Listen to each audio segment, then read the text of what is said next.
For Victims and Villains, my name is Josh, and today we are checking into The Home.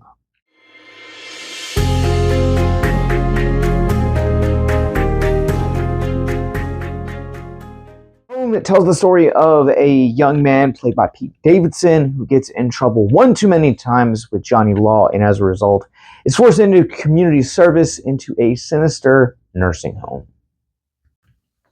This will not be everyone's cup of tea. There is a lot here that I think people are going to hate about this movie, and there are things that I think people are going to like about this movie, and I'm probably the neutral party that's going to stand in between both. First and foremost, let me just say that I love the career decisions that Pete Davidson is making post Saturday Night Live. I think these are honestly some of the best films and projects that he's doing, whether you're talking about Bodies, Butt Kiss, or Here being a horror film, kind of really leaning into both some of his comfort, but also at the same time really challenging himself as an actor. I would dare say that this is a career best performance from Davidson. Davidson did a very good job on SNL playing a very particular type of character. And I think that he brings some of that aspect here, but also at the same time, he's really leaning into some of the dramatic roles that he was able to tap into with Butt Kiss. And so it kind of just feels like this is an amalgamation of everything that we've seen from him thus far, just a little bit more elevated than we've seen from him before, and it results in a masterful performance here. John Glover is also another performance worth talking about.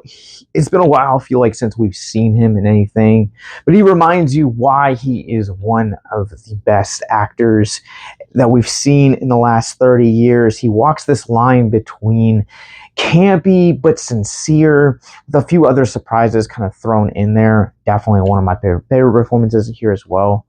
One of the other things that I think is also worth bringing up here is how visually disturbing some of this imagery is here. Like, this movie overall, I will say, is probably just okay, but the imagery here manages to not only crawl under your skin, but clear it clean off. And I feel like I haven't really seen that from a major studio film in quite a while. And it's also worth mentioning that this comes from the Purge writer, director, creator, James DeMonaco. And again, this is just a really creepy movie. Like, the visuals here are just, they just got under my skin. Especially the finale of this movie. Like, it's really haunting and disturbing, and I don't say that lightly. There are just certain things that make me squeamish as a horror movie watcher. And this movie hit almost damn near every single one of those points for me. Again, I think that some people might look at this and not necessarily have that experience, but for me, yeah.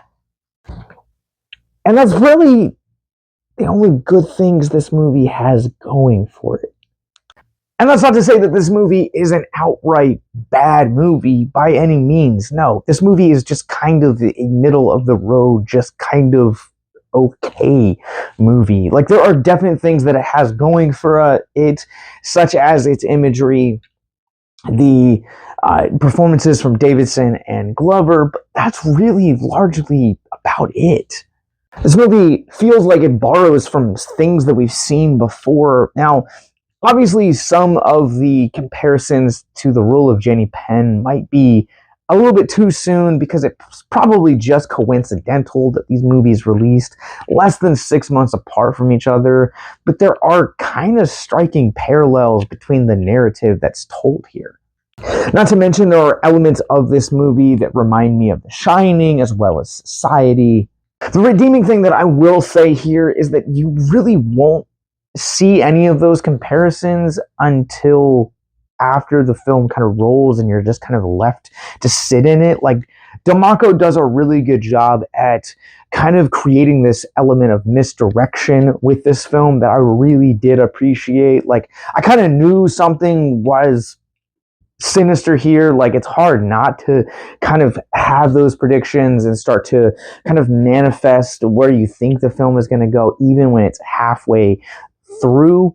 But I was very much surprised by how this film kept me guessing, as well as kept me on the edge of my seat. I think DeMonaco does a really good job. But when you kind of see from hindsight, it's like everything that you've been building to it just feels like it's been done by other films that we've seen before, and it's been done better.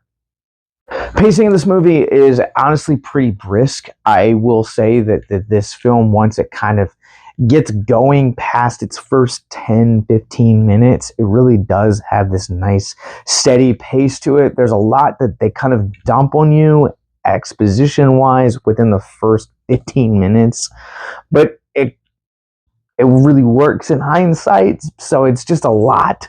It's kind of overstimulating the first 15 minutes of this movie, but again, once it kind of gets over that hump and it kind of has this steady, it really does draw you in and kind of keep you guessing.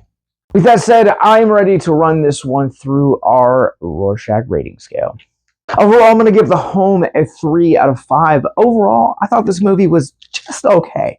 It's not a good movie. It's not a bad movie. It kind of operates that neutral territory where there are things you like about the movie and then things that you wish could have been done differently to really improve upon the quality of the movie. Pete Davidson and John Glover, both great performances. The imagery here is very haunting, very grotesque, and very, honestly, pretty cool, but also at the same time has a way of crawling under your skin. The Home is one of those movies that feels like it takes concepts from other films that are playing with the same concepts, but just ultimately does them better. And that really hurts this. I really wish this movie would have leaned into a little bit more of the horror and psychological elements, and maybe I would have enjoyed my stay just a little bit more. The Home opens nationwide from Lionsgate tomorrow, July 25th. Click the links in the show notes below to check out the ticket where you guys can get tickets from right now. In the show notes below, you guys will also find links to more movie reviews like this, our links to our podcast network, social media, and our mental health resource library. That's going to do it for me today, but until next time, remember to stay classy, keep it spooky. Have a good night.